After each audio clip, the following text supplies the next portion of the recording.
যোৱাকালিও মই মৰাণ ৰাইজৰ লগত বহিছিলোঁ। 12 তাৰিখে মটক ৰাইজৰ লগত বহিম আৰু অন্যান্য চুতীয়া জাতিসকলকো মই আলোচনাৰ বাবে মাতিছোঁ। টাই আহোমকো আলোচনাৰ কাৰণে মাতিছোঁ। চাহ বাগিচাৰ লোককো আলোচনাৰ কাৰণে মাতিছোঁ। সমস্যাটো সমাধান কৰাৰ বাবে আমি প্ৰচেষ্টা হাতত লৈছোঁ।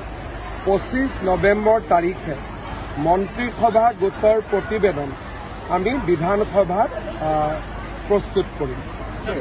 যোৱাকালিও মই মৰাণ ৰাইজৰ লগত বহিছিলোঁ। 12 তাৰিখে মটক ৰাইজৰ লগত বহিম আৰু অন্যান্য চুতীয়া জাতিসকলকো মই আলোচনাৰ বাবে মাতিছোঁ।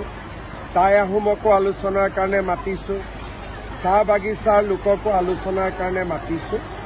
সমস্যাটো সমাধান কৰাৰ বাবে আমি প্ৰচেষ্টা হাতত লৈছোঁ। 25 নৱেম্বৰ তাৰিখে মন্ত্ৰীসভা গোটৰ প্ৰতিবেদন আমি বিধানসভাত প্ৰস্তুত কৰিম।